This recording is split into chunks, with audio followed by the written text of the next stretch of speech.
আমার ওসিয়তনামা। আমি মারা গেলে মাইকে মৃত্যুর কথা ঘোষণা করবেন না। আমার মৃত্যুর সংবাদ শুনে পড়ুন, ইন্না লিল্লাহি ওয়া ইন্না ইলাইহি রাজিউন। আর যখন শুনবেন আমি নাই, তখন সূরা ফাতিহা একবার, সূরা ইখলাস 3 বার পড়বেন। যত তাড়াতাড়ি সম্ভব আমাকে দাফন করার চেষ্টা করবেন। আর কারো জন্য আমার লাশ ফেলে রাখবেন না। সবাই আমার জানাজায় আসবেন। কারো কাছে আমার কোনো ছবি থাকলে দয়া করে ডিলিট দিয়ে দিবেন। আর কারোর সাথে কোনো অন্যায় করে থাকলে ক্ষমা করে দিবেন।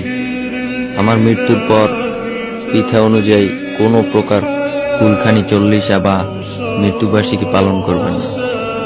ঋণ থাকলে পরিশোধ ও আমার জন্য বেশি বেশি দান শ্রদ্ধা করবেন। আমার জন্য কেউ যেন উচ্চ আওয়াজে না কাঁদে। আর যখনই তুমি দোয়া করবে সেই দোয়ায় আমাকে শামিল করো। আমার মৃত্যুর পর যদি কখনো আমার প্রোফাইলে আসেন তাহলে আমার নাজাতের জন্য একটু দোয়া করবেন।